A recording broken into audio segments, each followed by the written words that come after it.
AMLO tiene el as bajo la manga, sin duda. La visita del expresidente Luis Ignacio Lula da Silva a México marca un nuevo tiempo a favor de la perspectiva social de América Latina. Y bueno, esta visita se suma también al salvamento que México hizo del presidente Evo Morales tras el golpe de Estado en Bolivia. Se suma a la presencia del expresidente de Ecuador, Rafael Correa, también a la presencia del presidente de Argentina, Alberto Fernández. ¿Qué es lo que marca esta visita? Desde luego, la agenda política de los próximos meses que permitirá que la visión progresista del mundo alcance un nuevo potencial en el continente, lo cual no es fácil, pero es necesario. ¿Qué está pasando en el mundo? Europa está dominada por los intereses de la OTAN.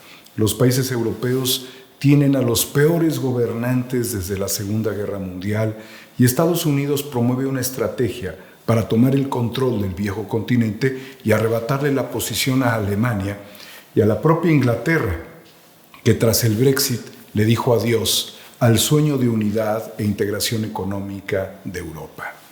A diferencia de América Latina, que configura un escenario progresista, la mayoría de los países en Europa han abierto la puerta a los nacionalismos extremos. La posición antiinmigrante, antisemita, antiislámica, xenófoba. En todo ello, el fascismo reaparece en los parlamentos europeos y en los gobiernos elegidos. Polska ziemia tylko w polskich rękach. To jest nasze narodowcze hasło.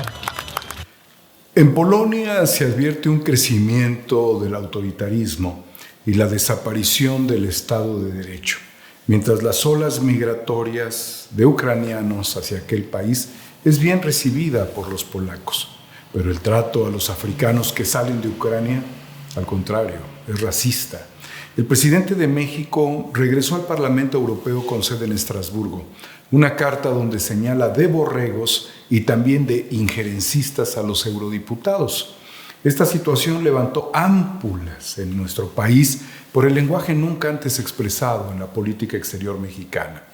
El Parlamento Europeo mira la paja en el ojo ajeno, mientras que el Tribunal Supremo de Reino Unido aprueba extraditar a Estados Unidos al periodista Julian Assange, acusado de 18 delitos. Assange es periodista y el trato que le dan es de terrorista. Evidentemente, la traición al expresidente Rafael Correa por parte de Lenín Moreno, su sucesor, significó que Ecuador entregara a Assange a su suerte y a una condena de 175 años de cárcel en Estados Unidos. Esto es inadmisible en un mundo que se precie de ser libre. ¿Dónde están los borregos eurodiputados protegiendo la libertad de expresión y salvaguardando la vida de Julian Assange? Europa se enfrenta al paro de los transportistas en Italia, Portugal y Alemania ante un escenario de crisis energética insostenible para ese sector. Pero los gobiernos europeos incrementan su poder belicista con la compra de aviones F-35, los cuales pueden transportar armas nucleares. Los señalamientos del presidente mexicano, si bien son incómodos en términos diplomáticos, no son ajenos a la realidad. Para la Todos lo justicia, sabemos. para curar enfermos, para la educación. ¿Qué está pasando en América Latina? Acaba de ocurrir el ascenso al poder del chileno de 35 años, Gabriel Boric, quien tiene un enorme desafío en su país como producto de la crisis de los derechos humanos, del autoritarismo de Sebastián Piñera y la crisis neoliberal que proviene desde el golpista Augusto Pinochet y que ha generado terribles desigualdades y deuda interna como producto del esquema financista que acaparó los sistemas de pensiones, la educación, la salud. ¿Se mantendrá Boric sin traicionar a la izquierda? Colombia, enclave de los Estados Unidos, tendrá elecciones el 22 de mayo, donde participará Gustavo Petro por la izquierda. Petro viene luchando contra campañas infames de la derecha y luego de arrasar en las internas, se espera que triunfe en la presidencial. Y con Petro no se juega, él es auténticamente de izquierda. Venezuela, país que sufre el bloqueo de Estados Unidos, es pretendida por el presidente de Estados Unidos, Joe Biden, para comercializar el petróleo venezolano ante la crisis energética que se enfrenta en Europa, luego de que Alemania suspendiera por mandato de los Estados Unidos la operación del ducto Nord Stream 2. El presidente Maduro, quien manifestó su total apoyo a Putin, ha recibido a una delegación norteamericana de negociadores y liberó a 2 presos norteamericanos, quienes fueron encarcelados en Venezuela, uno por corrupción y otro por terrorismo. Esta situación es muy importante para Maduro, ya que Estados Unidos demuestra que Juan Guaidó no tiene nada sustantivo que ofrecer a los propios estadounidenses ni al mundo, de no ser llegar al poder y convertirse en un títere, como hay muchos en el planeta. En tanto, el presidente indígena del Perú, Pedro Castillo, a menos de un año de alcanzar el poder, vive ataques hostiles orquestados por la élite local y el fujimorismo que buscan destituirlo con una serie de acusaciones ridículas articuladas para agotarlo y volver a imponer el neoliberalismo en Perú. Honduras es un caso emblemático. En este momento, la presidenta Xiomara Castro, tras llegar al poder el 7 de enero del 2022, ha logrado desarticular a la oposición que se atrincheraba en el Congreso para detener cualquier iniciativa antineoliberal, y tras la detención del expresidente Juan Orlando Hernández, quien ha sido requerido por los Estados Unidos por realizar conspiración para el trasiego de droga, fue exhibido encadenado en su casa para ser trasladado como un peligroso reo. Esto a un mes de concluir su infame mandato. Este caso nos hace recordar la situación de Felipe Calderón y su socio Genaro García Luna. Argentina fue endeudada por el expresidente Mauricio Macri con $44,000 millones. Ahora Argentina, con vencimientos de $17,000 millones, que son impagables, negocia los vencimientos con más deuda en una ciclotonía autodestructiva que tiene a 10 millones de argentinos dependiendo de comedores populares. Este es el momento que vive Latinoamérica, sin dejar a un lado algunas particularidades como los 15 años de permanencia en el poder de Daniel Ortega en Nicaragua. También debemos reconocer la situación migratoria centroamericana, que representa uno de los fenómenos de desplazamiento más dolorosos y agobiantes como consecuencia de la falta de oportunidades y de la violencia.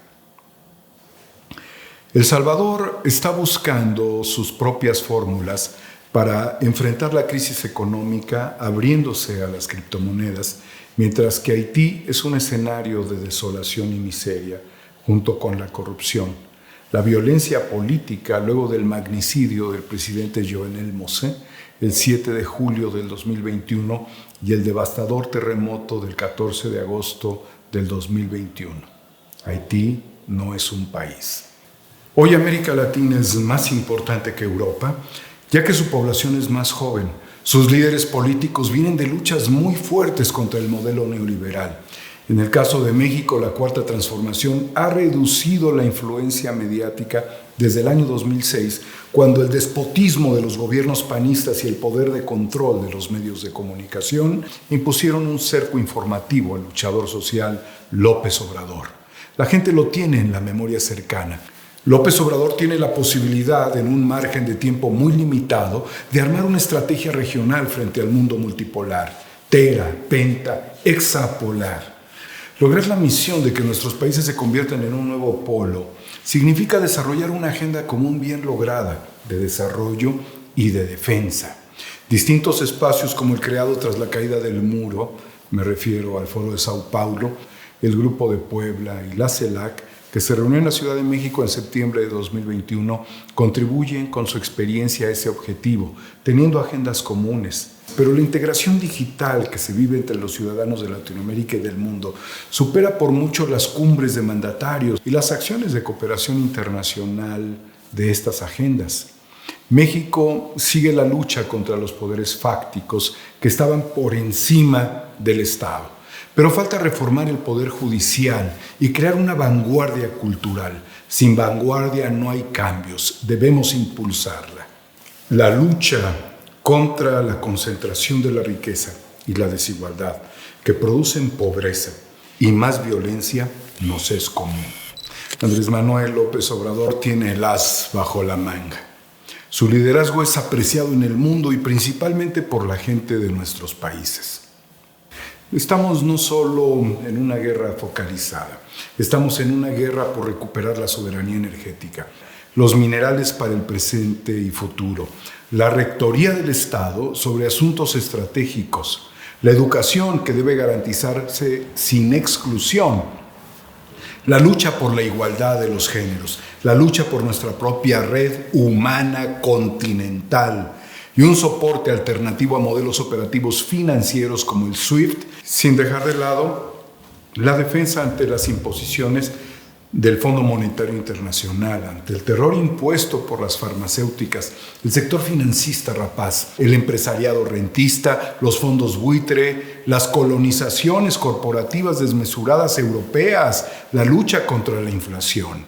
Hay que lograr mejores intercambios tecnológicos y de desarrollo para alcanzar la soberanía alimentaria.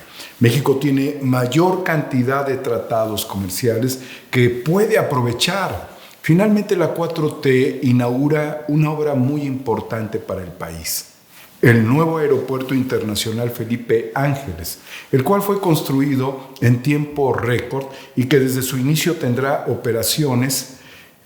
Y eso es increíble. Otro aspecto fundamental es la revocación de mandato, siendo el primer presidente de nuestra historia y de Latinoamérica que se presente ante el pueblo para confrontar su destino. ¿Se va a su casa o sigue con la obra de transformación?